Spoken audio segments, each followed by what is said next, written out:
whether it's like a wild conspiracy theory or, something that's just like, hey, this just happened, like say the lockdowns a few years ago. Whenever I come up against one of those problems and I ask myself, okay, so what would I do if one, none, or all of this were true? And the answer is always like, basically keep doing what I'm doing, look after myself, grow a garden, raise animals, grow nutrient dense food, be a producer, make things of value. Every time I've ever come across any issue in the world, that's what leads me back to this. What if I had a crystal ball and I could look into the future and I knew with absolute certainty that the corruption, or there's an asteroid or a pole reversal, there's something that's going to come in whatever 10, 15, 20 years from now, that it's not going to make any difference. There's nothing I could have done to prevent it. What would I do even then? And it's still the same thing. Welcome to the Business Bitcoinization Show, the show dedicated to helping you enrich your life and grow your business with Bitcoin, the hardest money on planet Earth. I'm your host, Josh Friedemann, and our guest today is Takota Coen, who is a regenerative farmer, homestead designer, and freedom maximalist. We're going to be talking about his business, buildingyourhomestead.com today, as well as some things you need to be thinking about if you're interested in building a homestead in the future. We're going to get to our interview with Takota right after this. Business owners, unlock the benefits Bitcoin has to offer your business with the Bitcoin for Business Quick Start Guide. This 27-page guide highlights the 6 ways you can grow your business with Bitcoin. Check it out in the show notes. Takota, welcome to the podcast. Thanks for having me, Josh. So I'd like to start off every single interview with a few questions that help us to get to know you a little bit better and to give us some insight for our own lives. So you ready for these? You bet, man. When and how did you first learn about Bitcoin? So it's kind of a funny story. I first really learned about cryptocurrency, I'll say. I thought it was all the same thing. Probably back in, the 2018, something like that. I never really got into it. I saw it as just a tool that the government overlords could potentially use against us. So I just kind of stayed away from it. But then in 2021, I actually co-founded a company with one of the creators of Ethereum. And our goal was to create a cryptocurrency that would liberate humanity from the decay of our legacy financial systems by incentivizing the regeneration of Earth's ecosystems. So that was kind of our mission statement for the company. But after about a year of fighting with my colleagues about what a money would have to look like in order to achieve that vision, I started to realize that perfect money had already been created, and it was Bitcoin. So kind of a long way around, but I started to realize that there's a massive difference between Bitcoin and other cryptocurrencies, particularly Ethereum. And now I'm a Bitcoin maxi myself.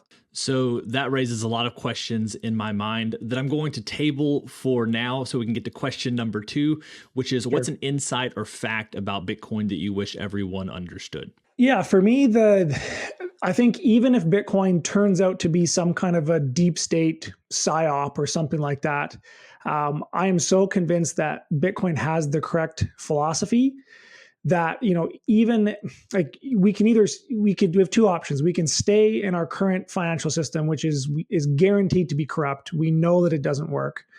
Or we can join a community that, even if there is some way that there's a backdoor code or some way it's hacked in the future that, people haven't found yet.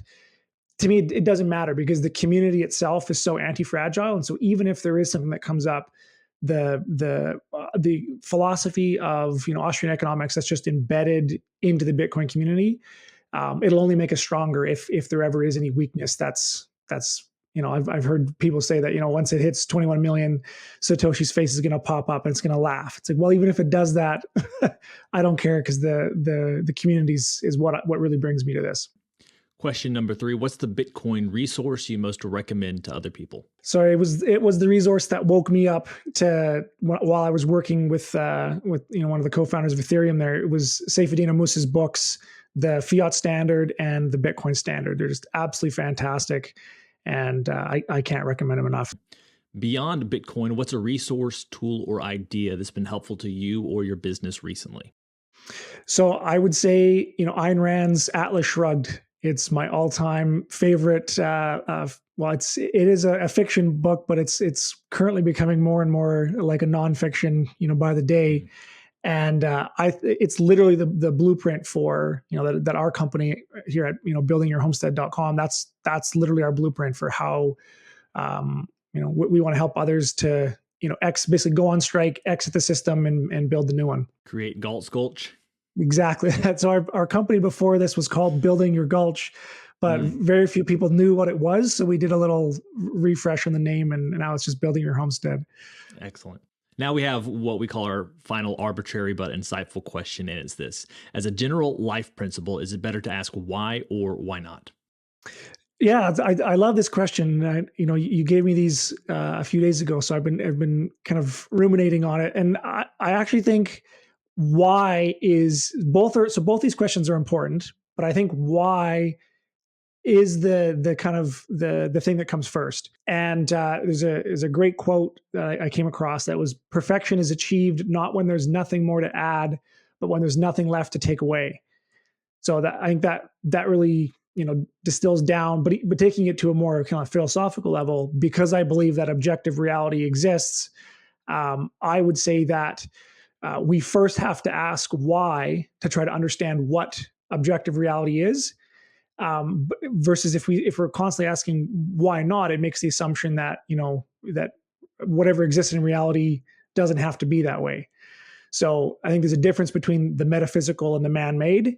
If you're dealing with something that's man-made, absolutely ask why not. But if you're dealing with something in nature, in the real world, you have to ask why is this here, and start from there as your kind of foundation. All right, Takota, I've told you this already, but just for the context that might be helpful for listeners, I'm a huge fan of your content. I discovered your work years ago connected to homesteading when I was first getting interested in regenerative farming, regenerative practices. And you were one of the first people I found on YouTube. I don't even quite know how, but excellent content there. You've been doing this for a long time. And then, I reached out to Building Your Homestead on Orange Pill app and quickly got connected with you. It was cool to hear that you're now a Bitcoiner. So it seems like we've kind of gotten into Bitcoin about the same time, and I love what you're doing. One thing that Bitcoiners are interested in, I think, is making sure they're set up for success. They have, a resilient ecosystem in their lives, and a homestead can be a key part of that. So I'd love to hear a little bit about how you got into it years ago before being a Bitcoiner, and what you're doing now with Building Your Homestead. Yeah. So I was lucky enough to be, born and raised on a 250 acre mixed organic farm up in Alberta, Canada here. So I was really just born and raised into this kind of lifestyle. We've always grown our own food. We've always been self-sufficient. But it was really kind of after I got out of high school in around 2000, I graduated in 2010 and 2012, just it became apparent to me that the problems of the world, once I was no longer just busy with the next test or the next sports game or whatever it was, I started to see all these problems in the world, and how many of them kind of rooted back to how our agriculture was set up. And so that was kind of my first kind of experience down the rabbit hole, was through just the problems of industrial agriculture. And the more I got into that, the more I started to see that these problems were, linked to other things. And then I went down the money rabbit hole and, various other kind of dead end conspiracies and things like that. And I'm grateful I did all of it. But no matter what over those years, I developed kind of what I call like my philosophical razor. So I don't know if you've heard of the Occam's razor, which is basically the simplest solution is usually the correct one. I think I can't remember, there's another guy who says that which can be adequately explained by stupidity should never be attributed to evil. Is another one. So my own razor has been basically, whenever I come up against a problem that I see in the world, whether it's like a wild conspiracy theory or, something that's just like, hey, this just happened, like say the lockdowns a few years ago. Mm. Whenever I come up against one of those problems and I ask myself, okay, so what would I do if one, none, or all of this were true? And the answer is always like basically keep doing what I'm doing, look after myself, grow a garden, raise animals, grow nutrient dense food, be a producer, make things of value. And so just every time I've ever come across any issue in the world, that's what leads me back to this. And the final kind of razor for me is, okay, what if I had a crystal ball and I could look into the future and I knew with absolute certainty that there's the corruption, or there's an asteroid or a pole reversal, there's something that's going to come in whatever 10, 15, 20 years from now, that it's not going to make any difference. There's nothing I could have done to prevent it. What would I do even then? And it's still the same thing. I would still live the life that I'm doing right now, work with the kind of people that I'm working with. So that's kind of where how I got into this world, and how I keep staying in it is, to summarize it, one of the kind of my first teachers, he's passed away now, Bill Mollison, said that gardening is permaculture is a revolution disguised as gardening. And that's really what I see homesteading is. It's a revolution disguised as just growing fruits and vegetables and animals. Now, before we get into what you're doing right now with Building Your Homestead, how you can help people, Mm-hmm. I feel like homesteading is a increasingly used term. It's a popular term. I feel like it can cover a lot of things. Yeah. How would you define it? What does it include? And maybe also, if it would be helpful for people, what does it not include? Yeah. So I think it'd be faster to talk about what it doesn't include, which I think is basically anything to do with the fiat world. Any of these centralized systems that we're seeing today. So it's all about taking personal responsibility. It's about, so I think you can adopt a homesteading mindset if you live in an apartment building. You can grow things on your balcony. You can grow things inside. You can start to adopt this. It's about industriousness, creativity, self-sufficiency, preparedness, maybe a little bit of stoicism mixed in there, and also fun. Like you're going out into kind of uncharted territories. You're a kind of a pioneer out in a space where there's not a lot of other people. So I think Bitcoiners, even if they don't live on land and aren't growing fruits and vegetables and animals, I think they're still have this kind of homesteading ethos. And that's what this is really about to me. And that's why we chose that name, is because we could have, I've been trained in regenerative agriculture and holistic management and permaculture and organic farm. I've done all those things, but to me, the one word that really captures the bit of the rebelliousness along with all the other things is this idea of homesteading. So I think it would be interesting to hear about what your offer is and what you guys help people to do. And part of this, we've already had this conversation offline at a different time, but I think it would be helpful for people to begin thinking through, is this something that is helpful for me in the future, even if it's not right now? This is a type of thing that, as Bitcoin's price continues to appreciate significantly, people are going to have more money. They may want to go and create their own homestead. But there also might be people listening right now that are primed for what you have to offer. So if you would just explain kind of what your main offer is, how you can help people think through what homesteading could look like for them. Yeah, absolutely. So basically, our goal is to help homesteaders anywhere in the world to design and develop land for freedom, purpose, and abundance. So we can do that for you. We can do it with you, or you can do it yourself. So I've written a book that outlines, my 5-step process to design and develop land anywhere in the world. We do hourly consulting that can just be on a one-off basis, or retainer packages that are more cost-effective. Or we also do homestead design packages where we'll work with you for basically 2 months straight, where we're helping you to clarify your goals, helping you to, diagnose the property you already have, or help you to identify what property you need, come up with a comprehensive design for how all the different elements on that property will work synergistically together, just like an ecosystem, come up with an implementation plan for that and a long-term monitoring plan to make sure that what are the early warning indicators that, you're heading in the right direction and you should speed up, or that you should start to, pump the brakes a bit. So yeah, we can really meet people anywhere they're at in that journey, whether they want that kind of the self-discovery, the DIY, or they want someone to really take the reins and do a lot of the heavy lifting for them.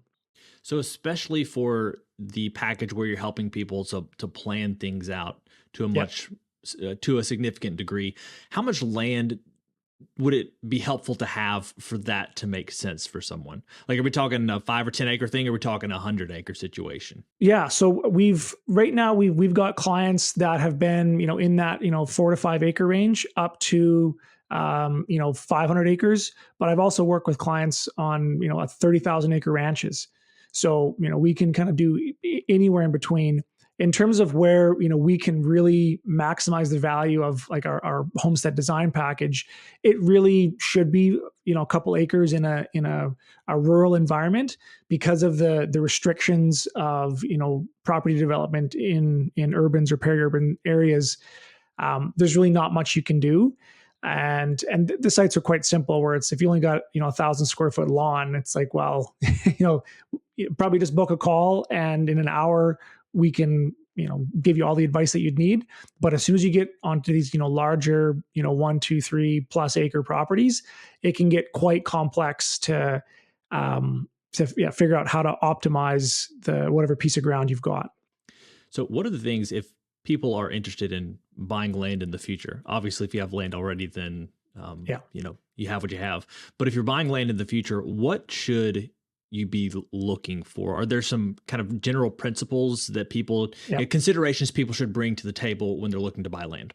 Yeah, absolutely. So we have a matrix that I call the kind of order of operations, or your property resources, and just like Bitcoiners are math lovers, I'm sure. So you remember the PEDMIS or BEDMIS back in algebra, which is like parentheses, exponents, division, multiplication, so on. So that order of operations, if you got a math problem, if you don't do it in that order, you won't get the right answer. And so in property development, it's the same thing, but it starts with geography, then it goes to climate, then it goes to water, access, structures, fencing, flora, fauna, business, technology, and soils. And the things at the top are the hardest to change and the most impactful on everything beneath them. And the things that are at the bottom are the easiest to change and the least impactful on the things above them. So they all interconnect and they all influence each other, but there is that kind of order of operations, or as another fellow who kind of developed a similar version of this, P.A. Yeomans called it a scale of permanence. It's really important that you think about the elements that are higher on the list. So your geography and climate and water and access and structures, those are really influential, and you have to get them right. You have to also think about what your goals are too, because if your goals are to grow, subtropical fruits, and you want to have, bananas and mangoes and avocados and figs, you can do that in a greenhouse in the subarctic area. And I know guys that are doing it. It's really labor intensive and it's expensive.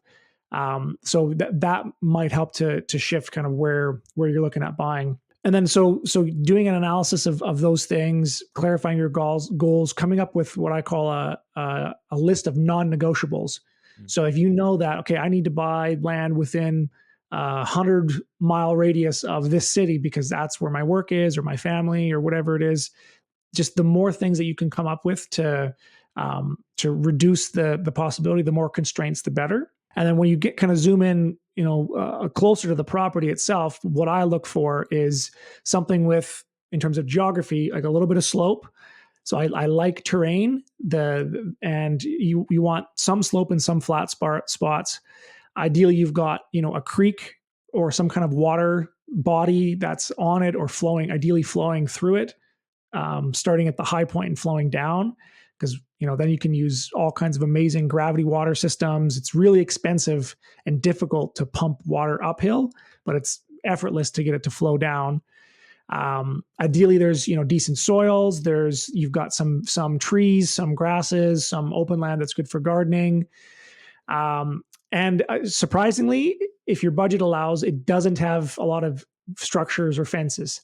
Most people, or even access, most roads, buildings, and fences are put in the wrong place, or they're built improperly, and it can cost more money to get rid of them than it can just to build them properly in the right amount of the right thing at the right time in the right place.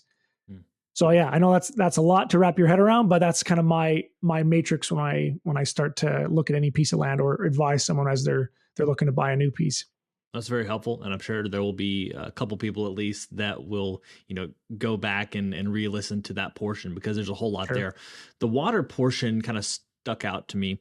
I don't know how much you do this or how much you've done the research, but it's something that I've tried to look into, and the amount of resources out there are not that great. The idea of using hydro electricity and powering your house with it is that how much water do you have to have flowing to do that? In a way that you don't have to have too many concerns about being able to use electricity when you want to at your house. Yeah. So living off grid can be challenging. But I do think, micro hydro stuff like that, is actually it's surprising how little you need, to be able to live a good life. But with that, it's not so much the volume of water, it's the head pressure. So like the distance it falls. For example, I've worked with clients they were able to develop I think it was like a 1,200 watt system, just a small turbine, and it fit in like a garden shed style building. That only it was like a 2-inch, maybe 2 or 3-inch pipe. And that basically ran their whole property. Now, the thing is, it was falling, I think, 200 feet before it got to that shed. And so that's the tricky part, because if you get that high pressure, you don't need a lot of volume. If you don't have the pressure, you need a lot of volume to flow through. And but sadly, the biggest restriction on things like micro hydro isn't whether or not you've got the water or the head pressure. It's the bureaucrats. It's whether or not someone's going to come in and put a lock on your doors because you put something in the creek that wasn't supposed to be there. So that's usually the bigger limiting factor. And if we go back to my order of operations matrix, geography, land use bylaw or covenants or any kind of restrictions that are regional based, those are things that I really stress folks understand before they buy a property, because that's where most of the headaches come from, is actually what you're not allowed to do on your property because some bureaucrat said so. One of the things that attracted me most about your content was how much of a systems thinker you are, like your hub and spoke system, at least at the property where you're filming this content. I don't know how much you do that with all the other, your clients, but it's such a great process. It makes things as efficient as they can be. What are some things that people in general, if you're looking to start a homestead, you've already mentioned, some people might want to, do like tropical fruits or something like that, in suboptimal places or places where it will require more work. In general, though, what are some things that a lot of people should be considering for a homestead that they're trying to kind of start from square one? Yeah. So I would say probably one of the most underutilized elements on any homestead is animals. Like the amount of work and value that you can get out of just a few chickens or a few pigs or a dairy animal is just phenomenal. Like the amount of fertility they bring in, the amount of digging and scratching and rooting and pest management, and even just like quality of life. Like there's a reason people like to be out in nature and watch birds and, look at, a deer drinking from a stream of water. There's this kind of, I call it, vicarious well-being that we get from just being in diverse ecosystems. And I think a lot of people are intimidated by incorporating animal systems into their properties. But I think a lot of that is due to the fact that they've been so industrialized, and there's been so much fear mongering that's been put out by, all the diseases and illnesses that, whatever animal you're looking at getting can have.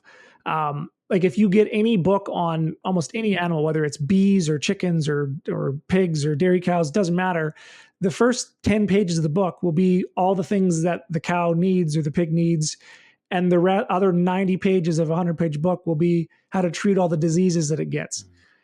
And what I found with my work in systems thinking is that those diseases and pests are actually indicators that there's something out of balance in the ecosystem. And that if you address the root cause of those problems, you won't get those diseases and illnesses and pests. So like we've been organic since 1988, and we don't use any chemicals of any kind, no fertilizers, no drugs, no hormones, nothing, no vaccines. And it's actually really easy to raise animals this way, but you have to get the systems right. Like if the animals are living in their own crap or they're not rotationally grazed properly, they are going to get those parasites and diseases, or if they don't have proper ventilation. But as long as you get the systems right, they become, your most valuable employees on your property that can help you to accomplish, so much goals, whether it's prepping your garden beds in the spring or helping to pull, quack grass out of a garden bed, or just, building the fertility on your anywhere in your property. So yeah, animal systems are just so misunderstood and undervalued. And that's, however, if you don't get it right, you're basically running a bed and breakfast, and now you're working for your animals, and you don't have any time to do anything else because all the pigs got out again, or it's freezing and I got to go give the animals water, and so now you're just basically a maid working for these animals. So that's the other piece that I think people get wrong is they get into it and they want to get animals right away, and they don't have the systems for it, and it just results in drudgery. Now, one thing I didn't ask about earlier that you had brought up is your book. I actually didn't realize that you had written a book, and that's on me. Is that something that someone could find on Amazon or wherever else, or is it primarily at your website? No, it's on Amazon. There's also an audio recording that you can get for it. There's also PDF versions, and it is quite high level. Like I want to stress that if folks are getting this book, it's not a how-to book for how to garden or how to dig water harvesting features or plant fruit trees. This is a systems approach to how do you design and develop land. It's not about technique. It's really about the strategy of it. Well, I would highly recommend people check out your content on YouTube. There's just so much good stuff there, and it will cause you to believe in the organic approach. And I'm glad you brought that up earlier, because that's one of those things that I didn't even think to bring up, because that's just so much a part of the regenerative movement, but that's still so different than everything else. So I appreciate you bringing that up. And I want to get you some final thoughts in a minute on all that we've talked about. Before that, though, I'd be interested to maybe dig down briefly into some of your learnings from trying to create your own cryptocurrency and then realizing that Bitcoin was the answer. I don't know how much you want to get into that. And, if you want to keep a surface level, that's okay. But, what were you trying to do, and where did it fall short where Bitcoin doesn't? I mentioned kind of our vision statement for the original company and why I signed up for it, which was to liberate humanity from the decay of our legacy financial systems, while incentivizing the regeneration of Earth's ecosystems. So Cole's notes is we were going to develop a cryptocurrency that would be tied to the health of ecosystems. So we had we were working with satellite companies to come up with metrics where we could create a baseline measurement of the health of every square foot of planet Earth. And then as that land was regenerated via the metrics that we set, the landowners would be issued tokens. And so in the same way that, when a gold miner goes out and mines gold, our society values that. And so they're incentivized to mine more gold. So on a surface level, it seemed like a good idea. But when we got into the weeds of like, how would this work and who would be allowed to compete and what would happen if people burned down the rainforest and then tried to regenerate it, and how would we create all these, like, can basically stop these bad actors. And then but the biggest problem for me was have you ever heard or seen the movie or read the book, The Watchmen? I don't think so. So it's a book about these like superheroes that Oh, that yeah. I haven't seen the movie. I know that what you're talking about now. okay. So it's a fantastic movie. And anyways, there's a question that someone paints on the side of a wall, basically as society's falling apart, and it's who watches the watchers. And really, that was the biggest problem for me as we kind of dug into it. I was starting to see how all of these things came back to, yeah, but like, what if we get corrupted, or what if we make a mistake? What if we set the wrong metric? What if we incentivize the wrong thing? What if we create a DAO and then the DAO gets taken over by Bill Gates or or whatever it was? And every kind of problem came in with like, well, we'll just give ourselves more power. And it started to snowball. And because of my understanding of, the current fiat system, and even my colleagues had the same, we've read the Creature from Jekyll Island and are familiar with how central banks work. I just started to see that we were literally just creating our own central bank, and it was going to have all these problems. And so I really pulled back, thought through from base principles, like, what would it have to be? It'd have to be totally decentralized from the start, and kind of worked my way through it. And I was getting a ton of resistance from my colleagues on this because it just seemed so crazy. And then when I read Seyfuddin Ammus's book about what Bitcoin is and how it was created, in the just the ingeniousness behind it, it was like, well, this is already done. And not only that, is that by creating a hard money, it would lower people's time preference and the environmental problems would go away, because no one wants to crap in their own bed. And so if people have the ability to save for the future, they'll think long-term and they'll start to care for the planet. And so, all of our schemes for how we were going to incentivize the right behavior I just saw it as like, this is dangerous, at worst, and just ineffectual at best. And really all we need is just a sound financial system that no one can game, and everybody wins, including the us who are trying to, do the right thing and build one of these systems. So yeah, that was kind of the long and the short of how it all came about. So as a result of pushing for these things and just getting set back, and eventually I started to realize that I think it was a bit more than ignorance or a lack of understanding. Some of the associations that Ethereum has with organizations like the World Economic Forum, and they're literally building the central bank digital currencies. When I started to see those connections, I handed in my shares for the company and walked away because I wanted nothing to do with it. Well, very interesting. Hopefully that will be instructive for some people who are listening either right now or in the future. Maybe share some final thoughts to finish up this episode, maybe some action steps you would recommend for people, as well as where people can go to find out more about what you guys are doing and maybe watch some of your content. Yeah, you bet. So I think I mentioned it earlier in the podcast about how the homesteading is a revolution disguised as gardening, and I really think that's a critical piece that people that even I didn't understand for years. It's when we see these massive problems like, the Federal Reserve and the political corruption and, the corporatocracies and like all these things, these are big, massive problems that are on a global level. And it seems like that there's nothing we can do about it. And what I've started to realize is that the only thing that keeps those systems going is our dependence on them. And so when we start to look after ourselves and become self-sufficient, when we don't need those systems anymore, they become irrelevant.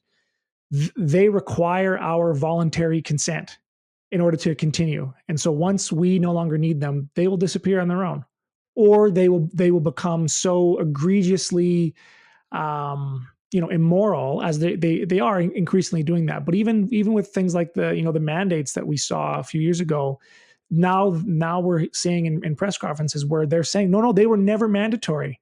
We never forced anybody to take the shot or to do certain things. It was only suggestions. So I think it's important for people to realize that these systems are voluntary. They need our consent to continue, to the extent that they are. And the best way is to be able to bite the hand so you can't bite the hand that feeds you. So you have to learn how to feed yourself. Mm. And our society, our civilization rests on an agricultural basis. Like without that primary need met, there can't be the division of labor.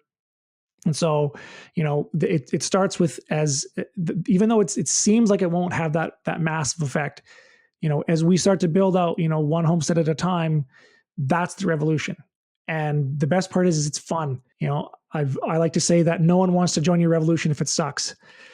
and that's why I love Bitcoiners, because they're all about that quality of life, lowering time preference and talking about how much fun it is and how much better our system is. We're not trying to guilt anyone into this or use fear or anything else. This is just, live the best life you can, reduce your dependence on the system, and exit and build. Excellent. Well, Takota, I appreciate your time. Actually, you know what? You need to let people know where they can find out more about you. Yeah. So if folks, are resonating with this, kind of wherever you're at in your homesteading journey, whether you already have property or you're looking for it, or even if you still live in the city, you can go to buildingyourhomestead.com. We've got lots of free resources there, as well as, our different services where we can, we can help you do it yourself. We can do it with you, or we can do it for you. We'll help you build your homestead. Excellent. Takota, thank you so much for your time today. It's been a pleasure. Okay. Thanks, Josh. Well, friends, it's a wrap. Thanks so much for listening to this episode of the Business Bitcoinization Show. If you want to reach out to either me or Takota, you can find those links down in the show notes, and definitely check out Takota's YouTube channel as well. As always, keep building, keep growing, and until next time, keep living and leading well.